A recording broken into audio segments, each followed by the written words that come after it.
And we are live. And we are live. Welcome, everybody, to Spoken Openness. This is episode 32. 32. And we'll start off with a quote like we have in the previous episodes. This quote is by Chogyam Trungpa. Chogyam? Chogyam Trungpa. Chogyam Trungpa. And I like that name. Me too. And it is, quote, "The path of truth is profound, and so are the obstacles and possibilities for self-deception," end quote. Say it one more time. Chogyam Trungpa. "The path of truth is profound, and so are the obstacles and possibilities for self-deception."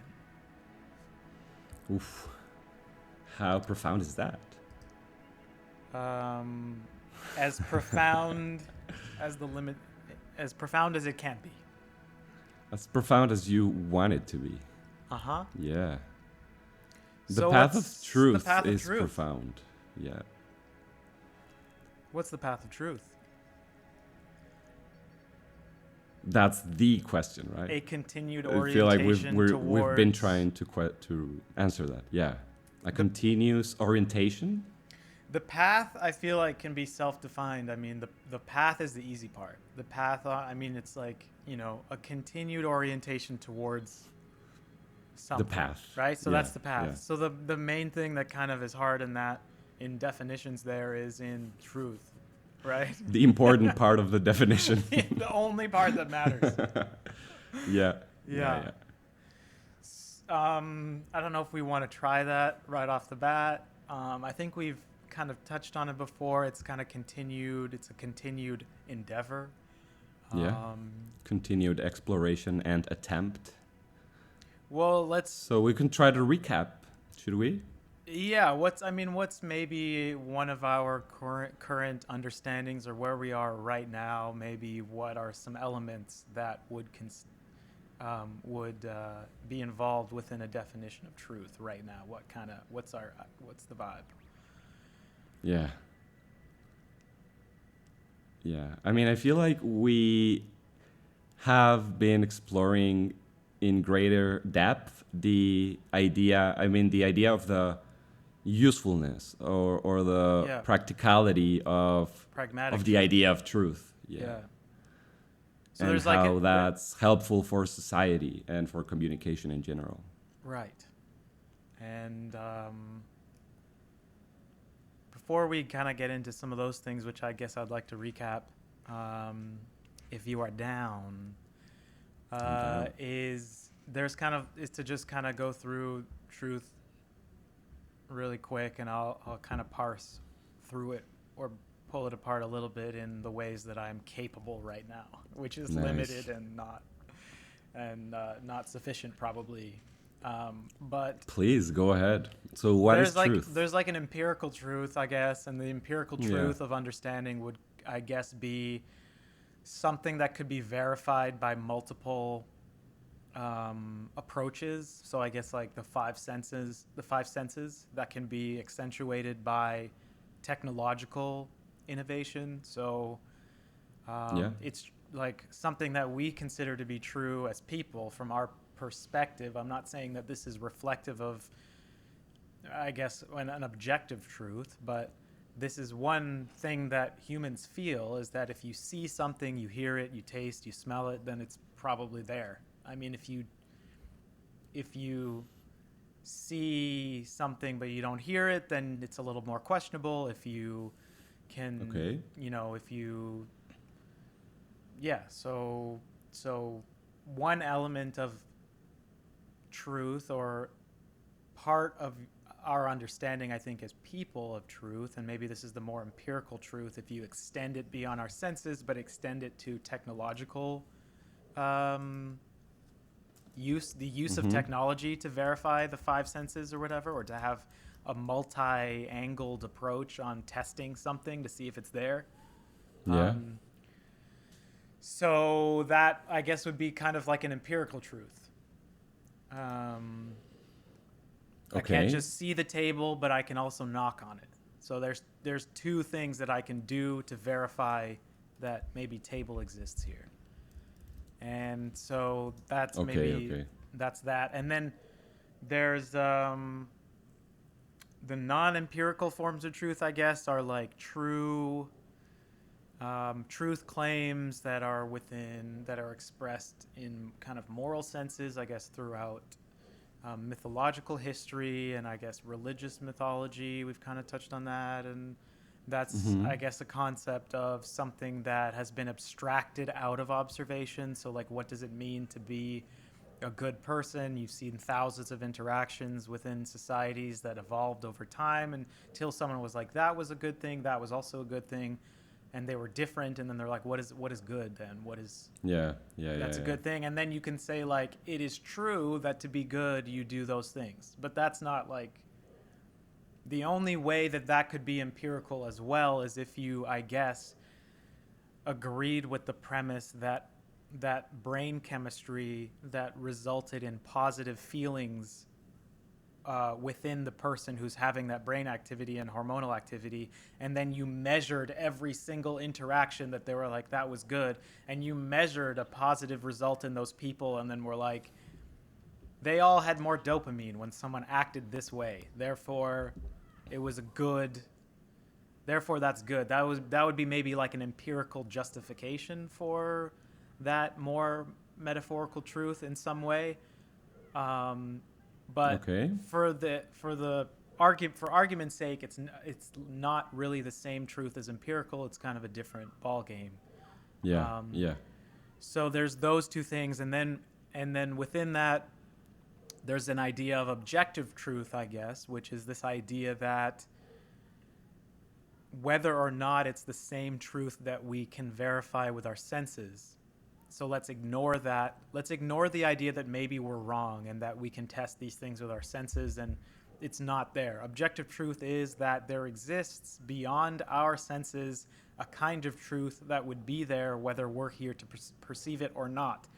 And that goes beyond the discussion of whether or not that's the same truth as the one that we see, touch, hear, so on and so Whoa. forth.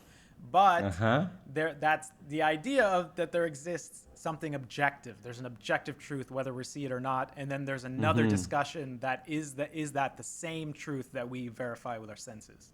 And I think that's Yeah. So so. that's why I kind of wanted to stop you when you started to talk about the senses, because Right. I feel like we can arrive at a paradox right now. Okay, so if we, let's say that truth is, so I'm gonna try to come up with a different definition than what you proposed. Or please add on to the please add on. Yeah.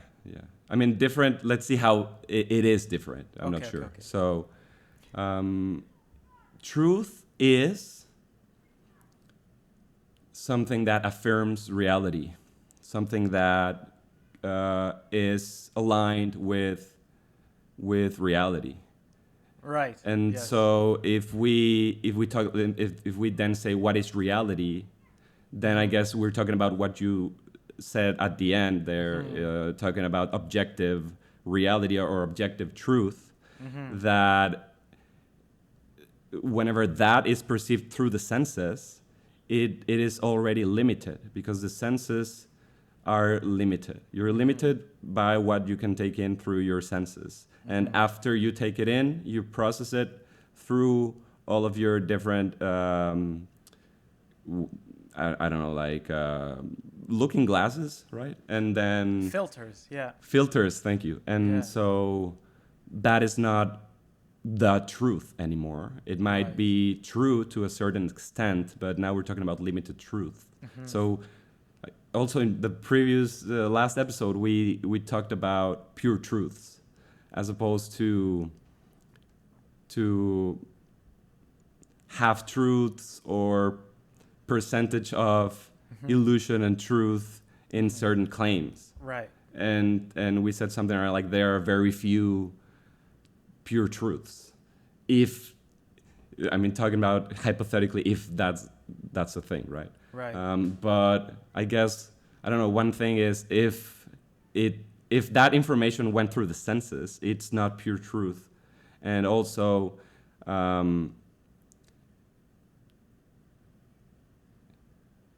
But do you think it's not possible to make a claim based on our observation that is pure truth?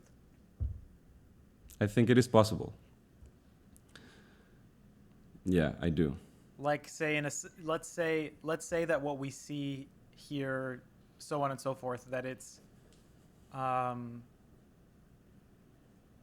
it is very closely related to something that exists, whether we're here or not. And we are seeing it through our senses, which of course are going to be somewhat flawed, but we can be pointing at something that does exist and we're naming it and using our own language and so on and so forth.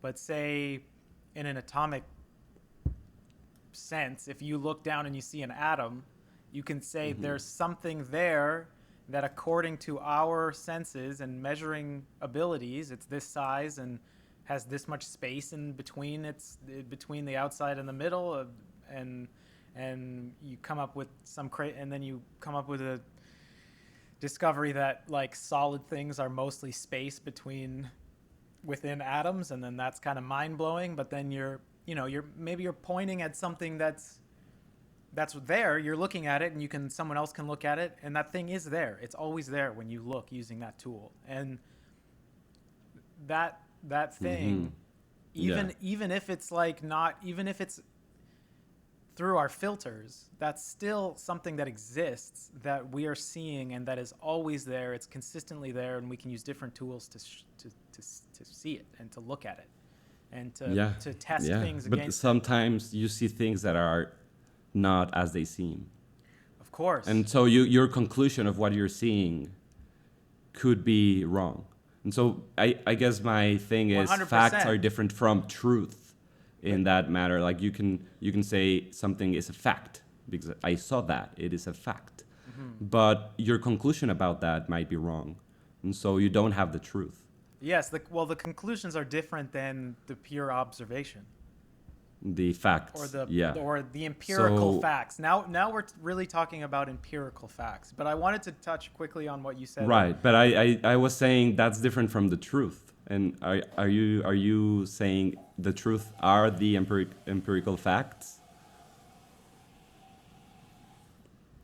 No, I'm saying that is one element of something that can be true. It's that empirical information is a type of truth. But it's not a type of truth. I like that. And that's why I was just I think that's why it's separated into there's empirical truth, there is something hopefully, or there's an idea of an objective truth, and then there's kind of a sense of like a mythological or narrative truth, and then there's and then I think you added on that there's an element of like testable truth. Like if you have an idea of my conception of reality is this way, and I think that this is going to happen if I do this, and if it does happen, then that was true. And that's kind of the thinking that you added on to the different kinds of things that can be true. And and so I would say, like, if there is an empirical fact that lines up with something that actually exists in an objective sense, whether we're here to look at it or not, then it's true that thing is there and that it is what it is. Yeah. And it might not be the truth, right? Or am I only playing with words? Because I think we're arriving at a proper distinction. No, I agree. I agree that if we look at something and it's through our filters and we're saying, oh, that's a fact because we can see it through all these measuring tools and it's there, and then you're saying yes, but what if that doesn't align with objective truth? Then that's only true insofar as we can see it and it's through our filters. But I'm saying that if something is there, we see it through our filters, we name it there, and it's directly correlated to something that's an objective truth, then that thing is pretty damn true. Like, I don't know how much more true you want to get than that. Well, it is true that you're perceiving that through your senses, but the conclusion might be totally wrong. What's the conclusion of saying something exists and it's there? What's the conclusion there?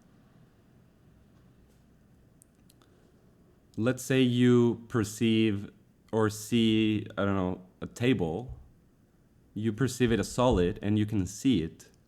But as you mentioned, as you pointed out before, most of that matter is empty space.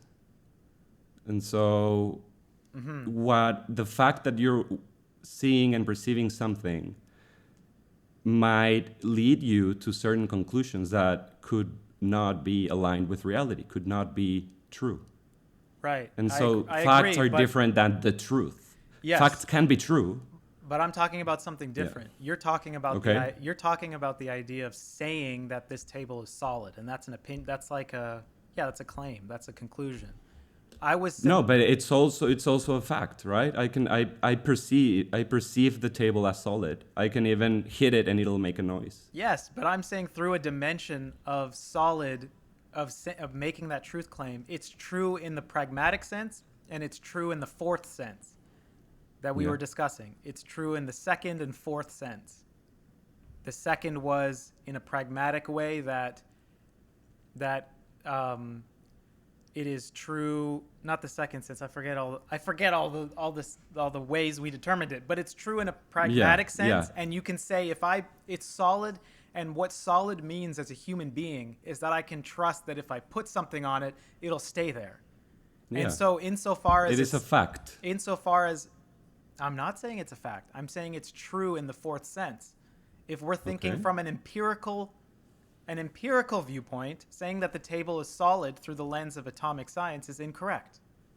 So that's not true. Yeah. So I'm saying it's not true that it's solid from the first sense of empirical fact. Yeah. But it's true in the fourth sense that if we predict that something put on it will sit there, or a wall, if we run, will hit into it and will fall over, or it will hurt. That is true in the predictive and in the pragmatic sense of truth. What I was talking about earlier is that if you're just noticing something from an observation, and that thing correlates to objective truth, and you're just saying, I see that thing is there and it's real, then that thing is true all the way down. It's true in the empirical sense.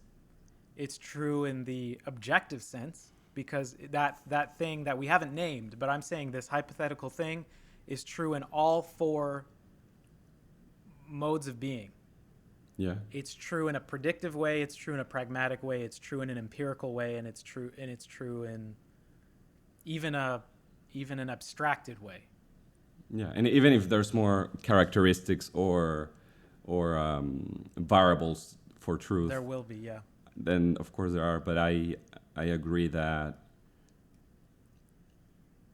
with your claim, and my only question right now then is, I'm super Mr. Answer guy. I'm pretending that I know what if truth is. I feel like truth is by definition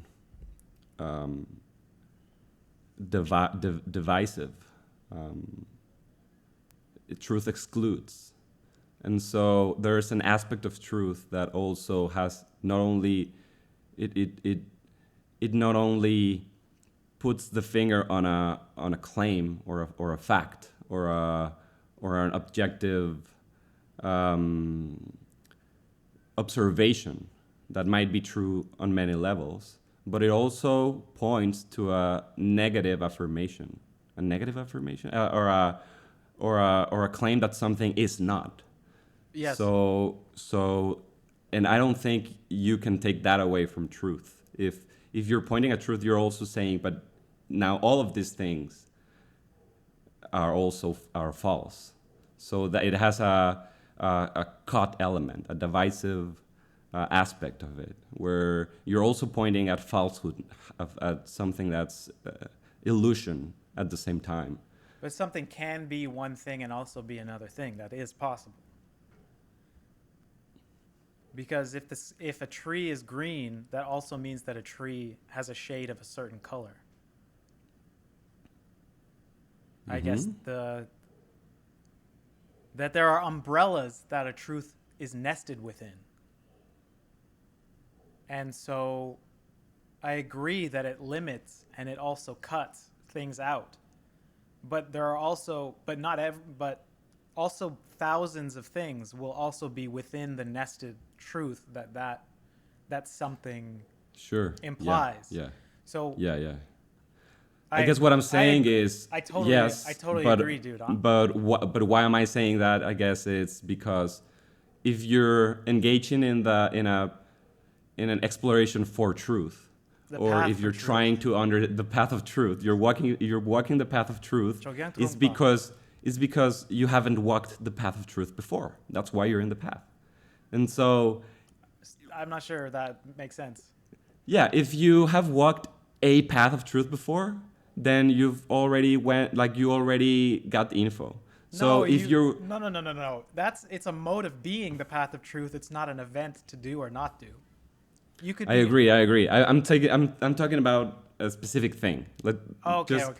Just trip with me on this one. Let's say you're talking about a specific event, an event that happened in history.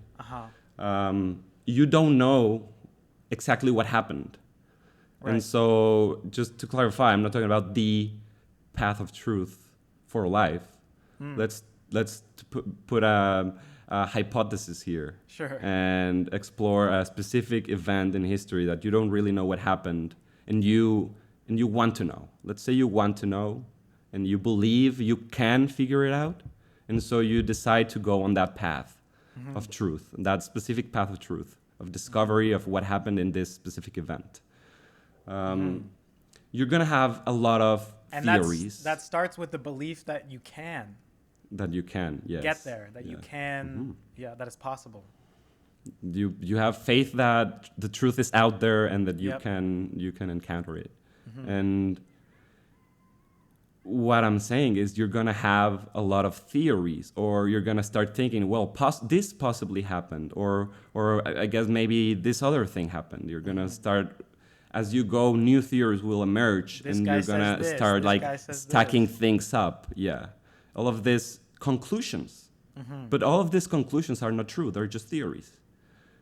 But when a conclusion, their claims about facts, aligns with reality, and your compass, your truth compass, notices the patterns, and then you're like, this aligns with reality, and this aligns with reality, and this all fits into my puzzle, then maybe you can arrive at what I think is the truth, which is a conclusion about the event, which is separate from the specific facts that you encounter as you walk the path.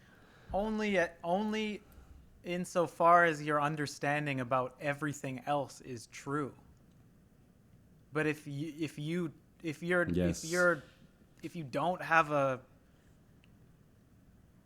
don't have enough truth claims or understanding of reality within your own mind in order to do that magical thing that you said, where reading about history and then saying this aligns, this part aligns, and then bouncing it off of what you already know, if you don't have enough of that to achieve that, I would say that I don't think anybody has the capabilities to arrive at something, to look back, say 1,000 years and say, no, this is the truth about this moment. And it's always going to be limited. It can't be a whole new understanding of the truth. But there will be the ability to arrive at facts that you believe are true facts, but to still question the claims that are made by someone who collected facts, some of them probably flawed, some of them probably true, as long as they're an effective researcher or did proper work. Then you look at that, and so there are facts surrounding that event that could be true. Like, we found a tool that could it be a rock or whatever, and we've carbon dated it, and we, insofar as we believe carbon dating is accurate, we can say some kind of organism made this tool or used this tool. That's the claim, I guess. So the fact is just that this thing exists. Exactly. Here. Yeah. That's it. Yeah. Yes. Yeah. The fact. So it's right. It's hard to boil the facts, boil them down to the raw information. Mostly they're presented as a conclusion already digested. And I think this also goes into the thing of is it Hume? You can't derive an ought from an is. Where basically the claim is going, this ought to have happened. And the is because of this. And so, and in the last episodes we were exploring the ideas of kind of alternative, and we haven't really named it, but like there are collective ideas that are believed by the majority of people. And so let's say that those are mainstream narratives, majority believed narratives. Yeah. And we were exploring the ideas of investigating what may not be within that umbrella, and I think the value in some of those explorations come when you might come across something that seems fitting to describe as facts, and that even if the claims are wild and unverifiable, and like most places where people are freely extrapolating and collecting data or information or quotes or whatever, I think there's still a large database or collection of things within those investigations that are as factual as other things that you can find anywhere. And those are the things that I guess would be the valuable or the truth. What would be useful to know? The true facts, and then what you do with that is up to you, and what other people did with them are probably ill-advised and incorrect and naive or crazy.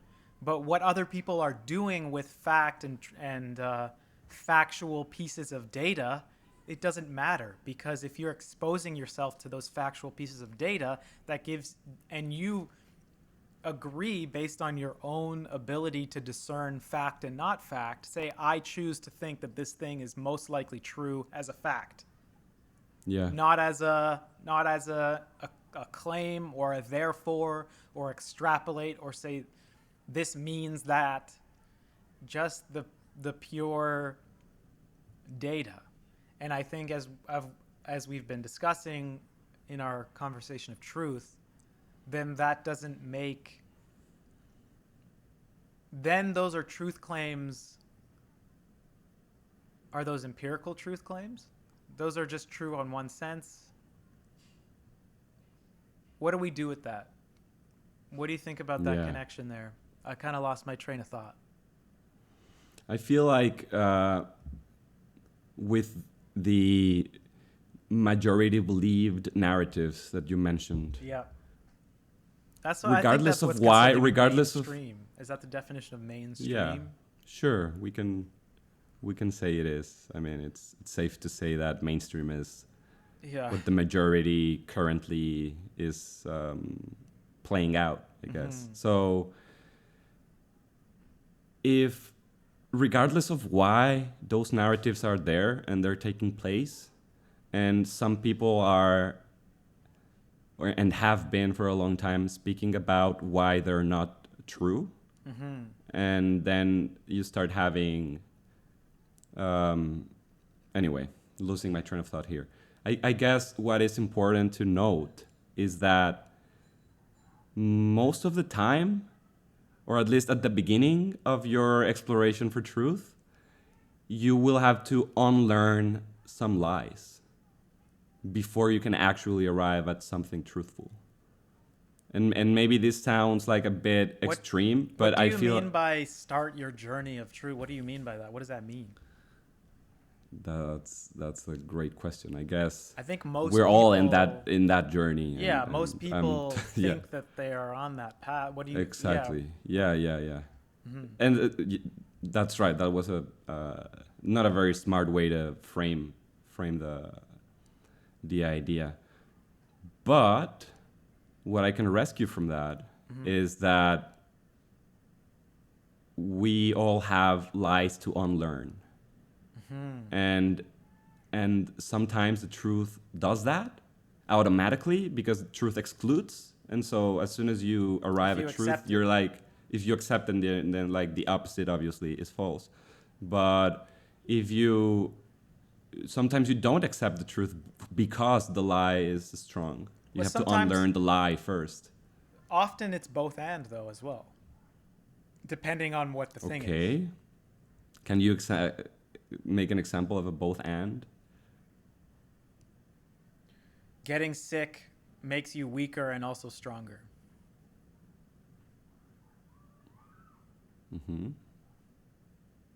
But not simultaneously, right? First it makes you weak and then you become stronger? Well, it depends when you think that. Well, then that's your interpretation. But as a truth claim, it does both, doesn't it? Well, I guess that's open for interpretation. Or is it, or not? I mean, it is, but do you think that that's open to interpretation?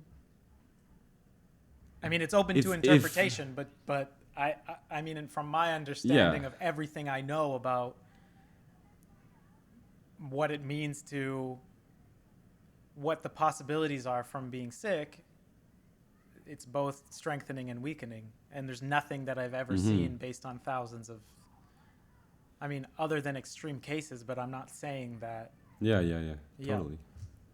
So I guess in that case, for example, health, I guess we can say that there's many ideas and beliefs of what health is and what proper health should be.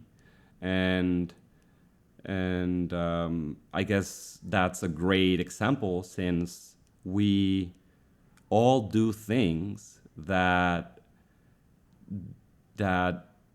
hurt our health in some way or another, right? And so we deceive ourselves, and now maybe going back to the quote, the self-deception aspect of that, we play some lies in our head, in our minds sometimes, and I don't know, just thinking about a very dumb example, you're trying to quit sugar, and then you're craving a chocolate bar, and then you'll tell yourself a lie and you'll believe it. For example, I've done that. I'd say, like, I'm hungry. If I eat this chocolate bar, I won't be hungry after, and it also will give me energy, etc. And then you start going through a bunch of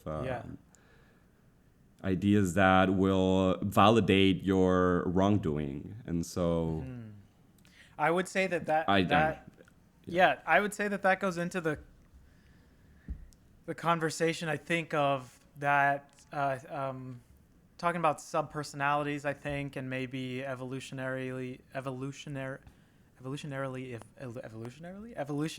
evolved modules. Evolutionarily? Yeah, like psychological modules in the brain that slowly evolved, and different parts of the brain want different things. And that different parts of you, that there's an emergence of subpersonalities within your consciousness, and that your ego is a collection of subpersonalities. Some of those subpersonalities want you to sleep in. Some of them want you to wake up early. And some of them want you to not eat sugar, and some of them really want you to eat sugar. And so the justifications, or I guess the truth claims that you'll generate, are going to be a battle between those subpersonalities. They're going to be, which is the one that's going to win the argument. And you have a part of yourself, I guess, if you want to distinguish it just from a a purpose for the purpose of this conversation, if you have an observer conscious perspective and you're watching these subpersonalities, and your ego thinks that observation is that when you're inhabiting that observational consciousness, that your ego is under the impression that, oh, I'm irrational and I'm going to listen to arguments that are generating, and I'm going to be, when I make a decision, it's going to be because I thought about everything and I'm making a conclusion that is accurate.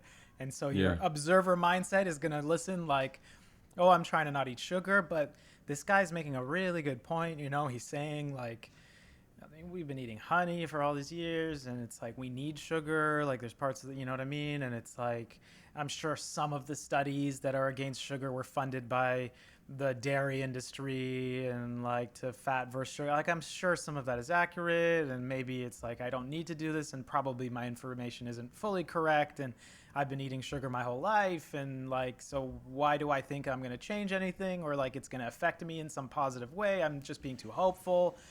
And then you're like, wow, these points are, you know, I need to eat this chocolate bar. Like, why was I? Yeah. And then you're convinced, and you're not just convinced like, oh, I had a lapse in judgment. No, you're really in there. Yeah. You're like, no, this is.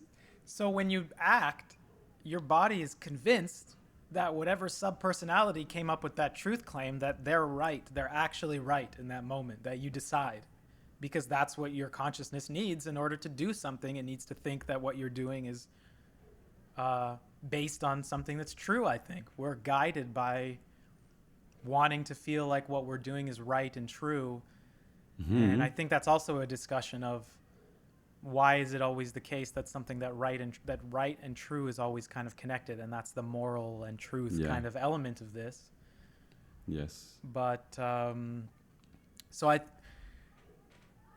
So to kind of put an umbrella over this topic, it's like the self-deception part of that quote, which is the self-deception part of having within you contradictory truths that you'll accept as true or not true in different times and in different moments.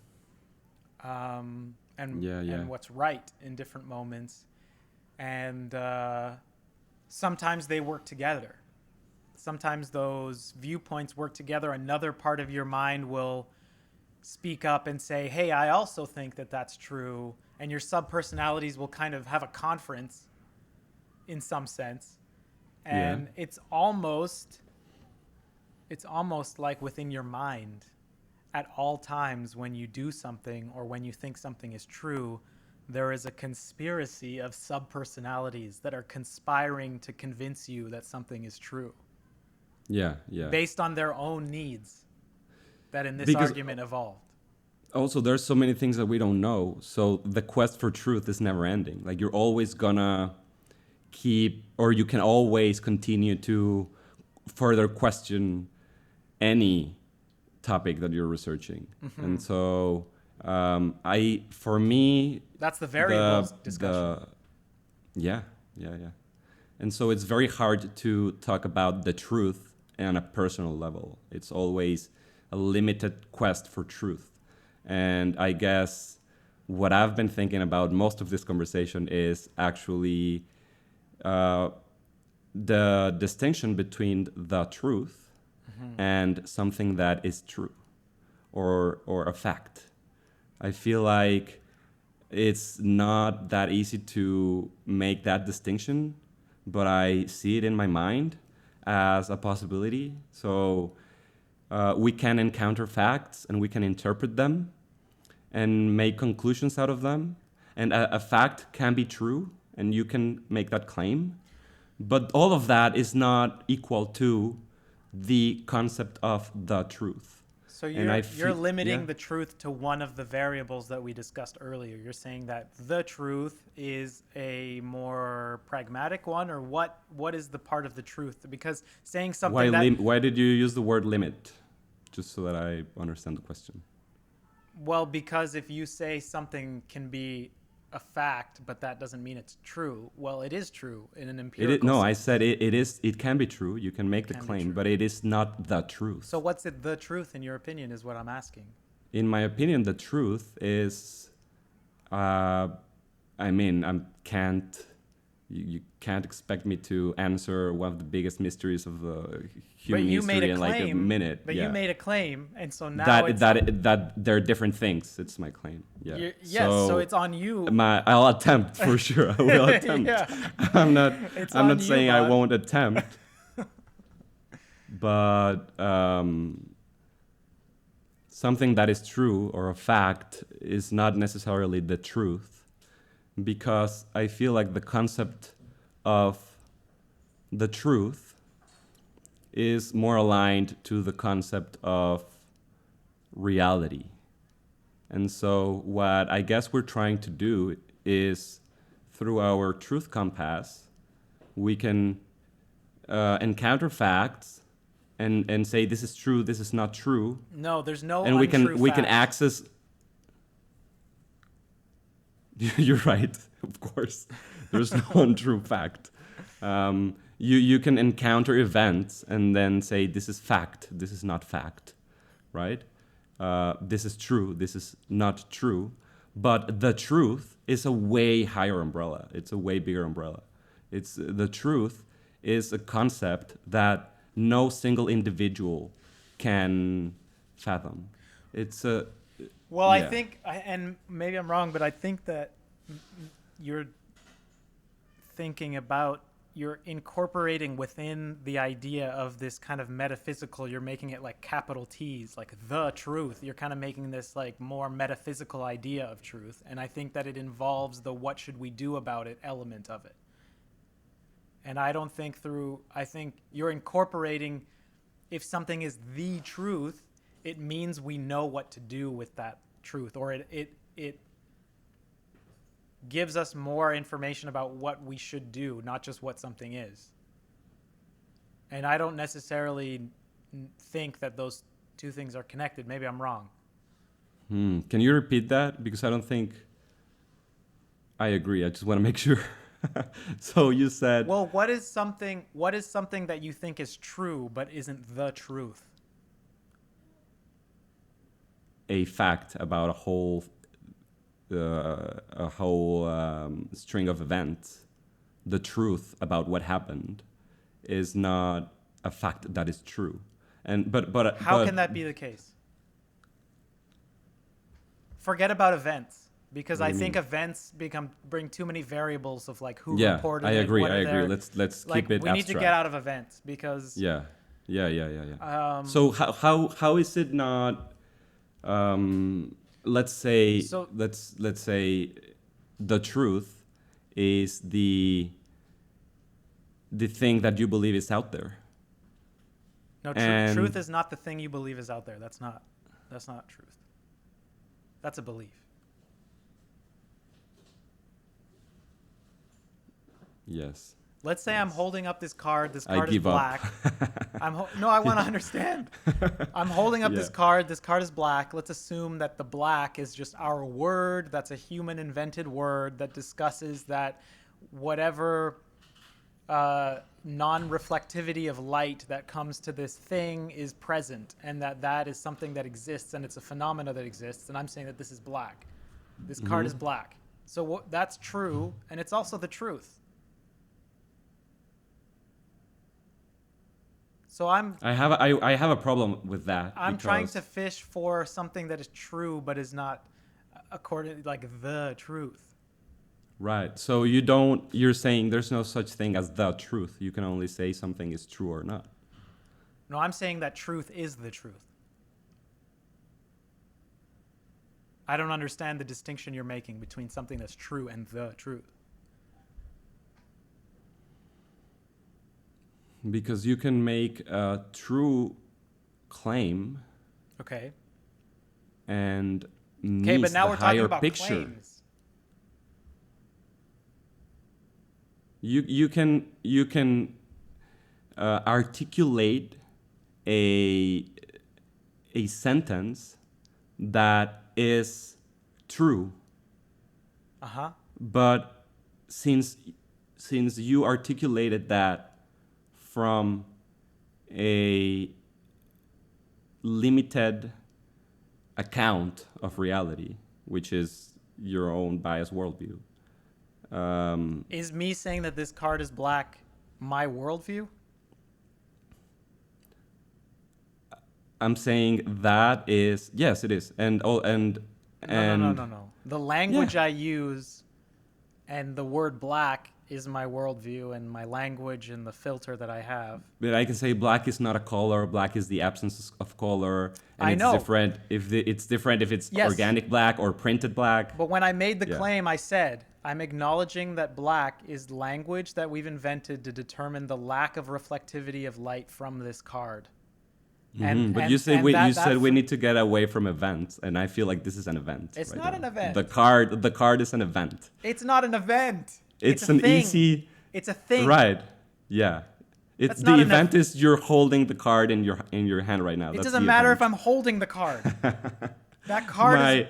My whole thing is metaphysical, as you said. It's abstract. So you're. Yeah. I feel like the claim you're making is the claim that everything is relative and there's no truth, and that truth basically is an opinion, and that we'll never know what it actually is because everything is filtered. That's the argument you're making.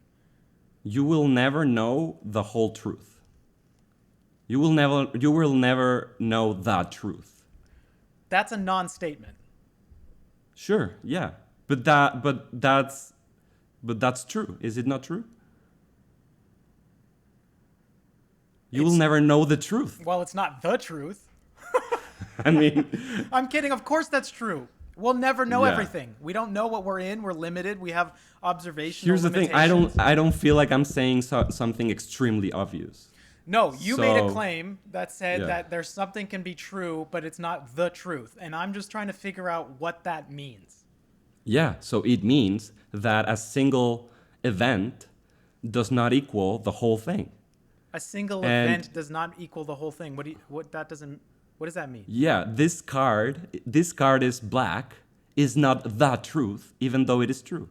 It is the truth. The truth would have to be like a complete, I guess, scientific analysis. But then you're saying that. It is not the truth, because further analysis can take place. But then you're redefining what the truth. You're defining what the truth is by something that has been explained and considered every single variable from every single possible perception. The truth should not be biased. By definition, it is not. No. But you're also adding that it's not just that it's not biased, but that it incorporates every single possible variable that will never. You said it yourself. That's an impossible. That's an impossible achievement. If it is missing an important piece of information, it always will. Then, so then you're saying. Then you're saying that the truth is impossible, that the truth is like this impossible, metaphysical, godlike, unapproachable, impossible result. What do you mean by impossible? You can't know the truth. We're always going to be limited. You can know limited truths, yeah. Limited truths are still the truth. Part of the truth. Okay, but that's semantics. No, it's not. I feel like it is important. A card being black. I mean, yes, it is semantics. Yes, but I feel like those words. A card that is black is the truth. If you look at it and you can measure and it is black and it doesn't reflect the light spectrum. Dude, color isn't even a thing. It's an idea. So if we get into color theory, there's nothing called color it is theory. not even true that the card is actually black. Your brain, okay, dude, brain is tricking you into believing the card is black. Dude, I can do postmodernism as well. Everything. No, that is not postmodernism. No. Through language. Dude, this is not postmodernism. This is not relativism. No. It is. It's that everything is mediated through language. I'm talking about color. Our language is limited, and so by naming a color, we're naming something that's a human invention that's been designed and bitted, in the words of Alan Watts, into an understanding I category. did not bring up postmodernism. I brought up color theory. You're saying The science of color and Okay, light. I can do the same thing. Name anything and I will dismantle it by saying that we can't know what its truth is.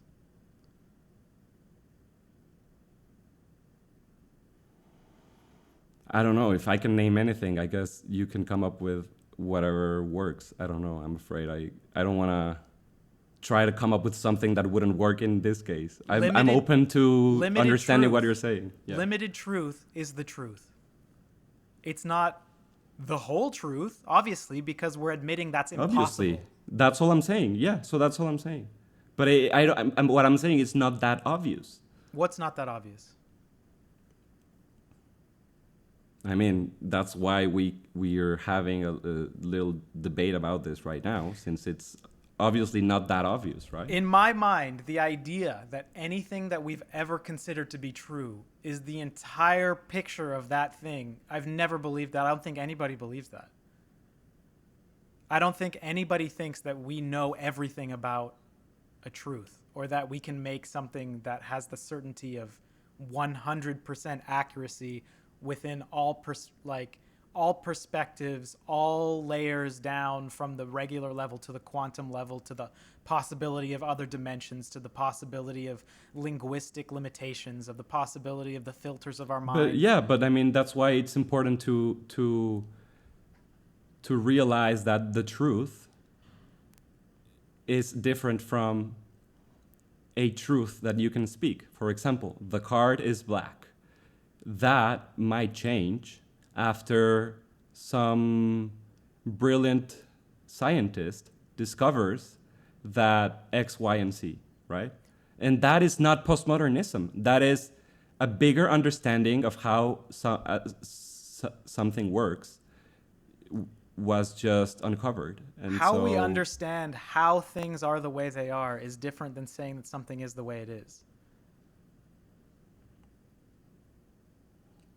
The idea that something is black. Are you saying, yeah, right? Will never, based on unless we grow new senses, and we are able to understand dimensions and that. But everything. We won't. We won't grow new senses. We only have our senses, and reality is not what we perceive. So there's what is before we perceive. So what my thing is, I think that it doesn't do any help to discuss about what you're conceptualizing as the truth, because it's just saying that we're always going to be limited. And so I don't think it should ever be discussed as it's like a first baseline. The baseline is it's always going to be limited. But I mean, if we're interested, the truth within our frameworks is always going to be within the understanding that it's limited. Because to expect it to include all the variables is impossible, and it doesn't help anything. Whoa. I mean, I do. You don't think it's easy, it's helpful to try to incorporate as many variables as possible? I didn't say that. But you said that the truth, big T's, is something that includes every single possible one ever, with every single perspective, including every single and understanding. And that is why a single individual or a collective of individuals cannot pretend to know that truth. Yes, so then you're saying that something, the truth, will never be found. So what is the source of truth? I mean, if we're curious about the concept of truth, are we not curious about its origin, its source? What do you mean? Is there a origin? Source? What are you talking about? Is there a source? A source of what? Do you think there's a source for truth? That doesn't mean anything to me. You don't believe there's a source of truth. So whatever you mean? can... Right. So if there is not a source of truth, you can make a truth claim. What does that mean? From a source? I don't know. Source? A source of origin, truth? Where truth comes from? Truth doesn't come from anywhere. Truth is something right, that so is then there. No, you don't believe there's a source of truth. What? Am I not speaking intelligently? I just cannot understand what you're talking about. Okay. What is a source of truth? Let's leave it at that. What is a source of truth? I think reality is the source for truth. No, of truth. reality is the same thing as truth. Reality is your understanding of what truths are and your picture of what is based on your understanding of truths. They're not separate. Reality is truths.